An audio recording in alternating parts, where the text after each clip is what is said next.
तो यार कैसे सब कुछ ठीक चल रहा है और देखो आपने टाइटल में तो रीड कर ही लिया होगा। इस वीडियो के अंदर हम लोग बात करने वाले हैं डार्क वेब सीरीज के अंदर जो हमको टाइम ट्रैवल दिखाया गया है ना, उसके कंसेप्ट के बारे में। और देखो ये वीडियो है ना सिर्फ उनके लिए है जिन्होंने ये वेब सीरीज देखी है, क्योंकि दोनों की दोनों सीजन पूरा देखने के बाद भी बहुत सारे लोगों को समझ में नहीं आ रहा, आज भी वो लोग कंफ्यूजन में। तो फिर आप बिना ये वेब सीरीज देखे इसके टाइम ट्रैवल के बारे में समझने जाओगे तो फिर कहां तक पहुंचोगे। और ऐसे लोगों के लिए मेरी एडवाइस सिर्फ इतनी होगी कि अगर आपको कुछ एकदम माइंड ब्लोइंग देखना है ना, मतलब देखने के बाद लिटरली आपका दिमाग फट जाए, तो फिर आप ये वेब सीरीज एक बार जरूर चेकआउट कर लेना। मतलब यार इसके अंदर टाइम ट्रैवल का इतना लोचा लफड़ा दिखाया है ना कि गर्लफ्रेंड बुआ बन जाती है, पोती जो है वो बीवी, माँ, बेटी बन जाती है, बेटी माँ। वाह, मुझे पता है कि मैंने अभी जो कुछ भी बोला ना वो सब सुनने में बहुत ज्यादा ऑड साउंड कर रहेगा, लेकिन ये एक्चुअल में दिखाया है सीरीज के अंदर। और मैं आपको एक एडवाइस दूंगा कि आगे जाके स्पॉइलर देने वाला हूं मैं, पूरा वीडियो स्पॉइलर से भरा होने वाला है। तो फिर मैं आपको रिकमेंड करूंगा कि आप मेरा इसका नॉन स्पॉइलर रिव्यू चेक कर लेना। अगर आपको पसंद आए तो फिर एक बार वेब सीरीज तो देखना ही जरूर है। और फिर अगर आपको इसका टाइम ट्रैवल समझ में नहीं आया ना तो फिर आके वीडियो कंटिन्यू कर लेना। कहीं भागा नहीं जा रहा मैं, लेकिन कंटिन्यू करना जरूर। तो देखो डार्क वेब सीरीज के बारे में एक बात जो मुझे बहुत ज्यादा अच्छी लगती है कि इसको देखते वक्त आपको ऐसा लगता है कि हाँ ठीक है, मुझे सब कुछ समझ में आ रहा है, ये बंदा यहाँ से वहां जा रहा है, वहां से यहाँ आ रहा है। लेकिन जब आप एक्चुअल में इसके बारे में सोचने जाते हो ना, तब जाके आपका असली दिमाग फटता है। और आप जितने ही डेप्थ में जाओगे उतना ही ज्यादा दिमाग खराब होगा। इसका एक लाइव एग्जाम्पल मैंने अपने भाई सन की रोस्ट के ऊपर टेस्ट किया। डार्क के अंदर का जो टाइम ट्रेवल है उसका एक छोटा सा कंसेप्ट ऊपर से मैंने उसको बता दिया, उसको सब कुछ समझ में आ गया, खुद को बहुत स्मार्ट फील कर रहा था। तब जाके मैंने उसको उल्रिक की कहानी बताई क्या होता है उसके साथ और बस फिर ज्यादा कुछ नहीं, उसको 2 बार और समझाना पड़ा, तब जाके थोड़ा बहुत क्लिक हुआ कि इस बेचारे बंदे के साथ क्या क्या होता है। लेकिन यहाँ पे अगर आपको एक सच बात बताऊं ना, तो फिर डार्क वेब सीरीज के अंदर जो हमको टाइम ट्रेवल दिखाया है उसको समझना बहुत ज्यादा इजी है। बस हमको पता रहना चाहिए कि फोकस कहाँ करना है। अगर आप ऑलमोस्ट हर एक कैरेक्टर के बारे में सोचने जाओगे ना कि वो टाइम में कहाँ कहाँ मूव करता है, कौन सी ईयर से कहाँ पे जंप करता है, उसका किसके साथ क्या क्या रिलेशन है, तब जाके आपको कंफ्यूजन डेफिनेटली होगी। और वो कंफ्यूजन इतना ज्यादा बढ़ जाएगा ना कि लास्ट में फाइनली आपका ब्रेन आपको खुद बोलेगा कि भाई मेहरबानी कर मेरे ऊपर। इसलिए मैं जो सिंपल रास्ते की बात कर रहा हूं ना वो सिर्फ इतना है कि इसके अंदर जो भी हमको टाइम ट्रैवल दिखाया है ना उसके कंसेप्ट के ऊपर फोकस करो, सिर्फ थ्योरी पे ध्यान दो। रिलेशंस पे ध्यान देने जाओगे तो फिर दिमाग का दही होना ही होना है। सबसे पहली बात तो डार्क के अंदर हमको जो भी टाइम ट्रैवल का कंसेप्ट दिखाया गया ना उसको एक्चुअल में एक नाम है बूटस्ट्रैप पैराडॉक्स। और अगर इस चीज से थोड़ा बहुत रिलेटेड आपको एक एग्जांपल देना हो ना एकदम बेसिक लैंग्वेज में, तो फिर एग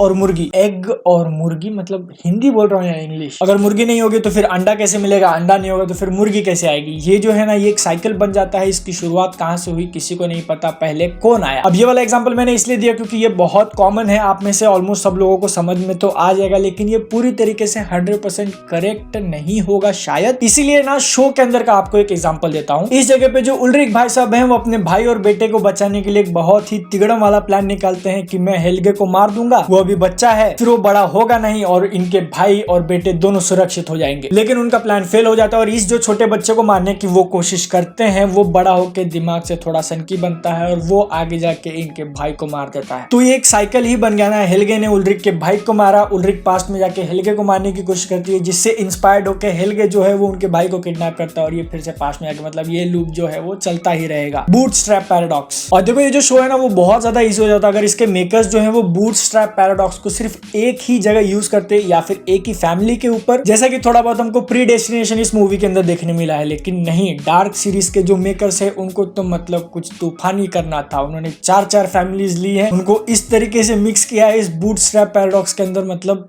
लेकिन अब क्योंकि उन्होंने इतने सारे फैमिली और उनके मेंबर्स को एक साथ मिक्स किया है ना, तो फिर हमको सिर्फ एक ही बूटस्ट्रैप पैराडॉक्स इसके अंदर नहीं देखने मिलता, बहुत सारे हैं। जिसका एक बहुत ही क्लासिक एग्जांपल है ओल्ड क्लॉडिया जो है वो योनस को जो भी इस भाई साहब का नाम है उनको टाइम ट्रैवल की मास्टरी सिखाती है। और ये जो भाई साहब है वो फिर पास्ट में जाके क्लॉडिया जब यंग होती है, जब उसको कुछ भी नहीं पता होता, फिर वहां पे जाके वो उसको टाइम ट्रैवल सिखाते हैं। मतलब ये दोनों जो है वो लूप में ही घूम रहे हैं, एक दूसरे को सिखाए जा रहे हैं। आत्मनिर्भरता की लेवल देख रहे हो। मैं उम्मीद करता हूँ कि ये जो बूटस्ट्रैप पैराडॉक्स वाला मैंने कंसेप्ट बताया वो आपको समझ में आ गया होगा। और आगे की बात समझने के लिए आप है ना एक काम करो, पहले जरा जोर की सांस लो, रिलैक्स। ये कौन है बे? अब तक जो कुछ भी बोला है इस वीडियो के अंदर उसको समझने की कोशिश करो। अगर समझ लिया है तो फिर बहुत बढ़िया, क्योंकि अब जो मैं बात करने वाला हूं ना वो एक क्वेश्चन है जो कि इस पूरी सीरीज में सबसे ज्यादा इंपॉर्टेंट है। और ये जो क्वेश्चन है ना वो डिसाइड करेगा कि ये सीरीज कहां पे जाके खत्म होती है। यही सेम क्वेश्चन कैरेक्टर्स ने भी पूछा है इस शो के अंदर कि क्या ये जो लूप है बूटस्ट्रैप पैराडॉक्स का, उसको तोड़ा जा सकता है। सीरीज के अंदर खुद कुछ कैरेक्टर्स ट्राई करते हैं इस लूप को तोड़ने का, लेकिन अब तक तो सीजन 2 के अंदर जितनी भी स्टोरी दिखाई है उसके अंदर वो सक्सेसफुल नहीं हुए हैं। तो फिर इसका एक आंसर तो ये निकल के आता है कि ये जो इतने सारे लूप्स बने हैं ना, उनको तोड़ा ही नहीं जा सकता। और अगर देखो बात ऐसी है ना, तो फिर इसके अंदर जो हमको स्टोरी दिखाई है उसमें से आधे से ज्यादा का तो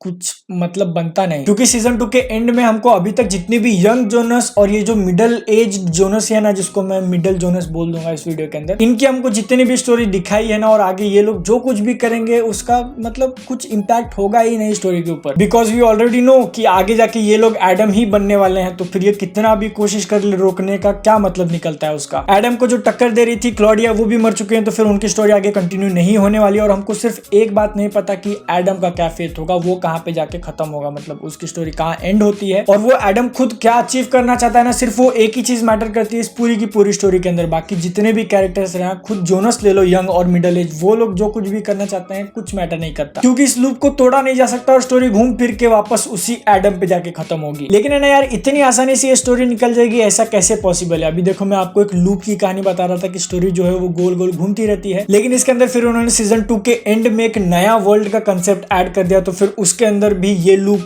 होगा। और जब ये दोनों लूप मिक्स होंगे तो हमको मिलेगा वो जो ये लोग एक गांठ की बात कर रहे हैं ना, ध्यान से सुनो, नॉट की बात कर रहे हैं ना, जिसने इन दोनों वर्ल्ड को कनेक्ट कर दिया था, वो इवेंट क्या है, वही शायद पॉइंट ऑफ ओरिजिन हो सकता है। ये वाला जो पॉइंट है वो, और सीजन 3 के ट्रेलर में जो मार्था बोलती है कि मैं तुमको हेल्प करूंगी वो ओरिजिन फाइंड आउट करने की, मे बी यही वो पॉइंट हो सकता है, पॉइंट ऑफ ओरिजिन जिसने इस दोनों वर्ल्ड्स के जो सर्कल है उसको क्रिएट किया। मतलब वो एक ऐसा इंसिडेंट होगा जिसने ये जो दोनों अलग अलग वर्ल्ड है ना उसको कनेक्ट भी कर दिया और दोनों के एल भी लगा दिए। सीजन 3 में अगर उनको ये पॉइंट ऑफ ओरिजिन मिल गया, अगर उन्होंने इसको तोड़ दिया, फिर क्या होगा आई डोंट नो। लूप के कारण जो लोग बने हैं, जैसे मैं बोल रहा था ना, माँ बेटी और बेटी की माँ, शायद उनमें से एक डिसअपियर हो जाए या फिर दोनों ही डिसअपियर हो जाए। और ये जो अल्टरनेट मार्था जो कि अपने दुनिया की जोनस मेन कैरेक्टर है वो छोड़ के आई है, तो फिर उसकी दुनिया बचेगी या नहीं बचेगी, या फिर पहले से ही खराब हो चुकी है। ये सारा कुछ तो डिपेंड करता है कि इस वेब सीरीज के जो राइटर्स है ना, वो क्या सोचते हैं कि कौन सी डायरेक्शन में उनको स्टोरी लेके जानी है उसके ऊपर। लेकिन यार जब इन्होंने सीजन 2 के एंड में नया वर्ल्ड वाला कंसेप्ट ऐड कर दिया ना, कि दूसरी दुनिया से मार्था आई है, तो फिर उस टाइम पे मुझे थोड़ा बहुत आगे पीछे लगा नर्वसनेस। जब तक जो इतना एक्सेलेंट ये शो जा रहा था ना, वो कहीं आगे जाके बहुत ही ज्यादा कंफ्यूजिंग ना हो जाए कि जो जितना समझ में आ रहा था वो समझ में ही नहीं आया। लेकिन अब तक हमने जो भी 2 सीजन देखे हैं ना, उसको देखने के बाद एक बात का तो अंदाजा आ चुका है कि इसके जो क्रिएटर्स हैं ना, उन्होंने सारी की सारी चीजें स्टार्टिंग से प्लान करके रखी हैं। सीजन 2 के अंदर हमको ऐसी बहुत सारी बातें देखने मिली थी जिसका एस्टेब्लिशमेंट सीजन 1 के अंदर ही हो चुका था, तो फिर उनका जो प्लानिंग लेवल है वो तो काफी तगड़ा दिख रहा है। और ऐसा मान के चलते हैं कि ये जो नया वर्ल्ड वाला सब कंसेप्ट डाला है ना, वो उनका पहले से प्लान हो और उन्होंने एक बहुत अच्छी एंडिंग पहले से प्लान करके रखी हो। वरना कुछ जो शोज है ना, जो चलते चलते अपनी एंडिंग बना देते हैं, वो स्टोरी के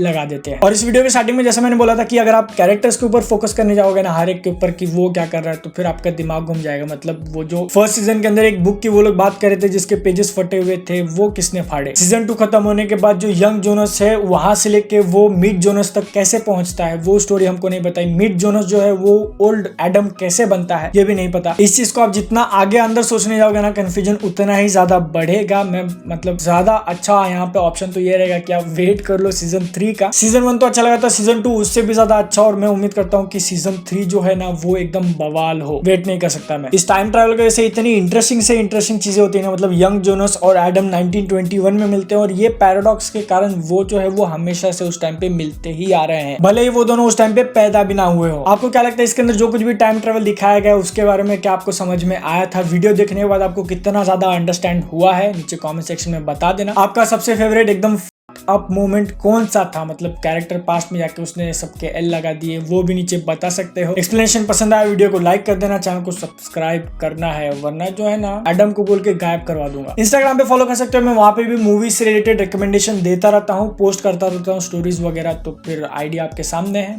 मैं आपसे मिलूंगा नेक्स्ट वीडियो में, तब तक के लिए जय हिंद, वंदे मातरम।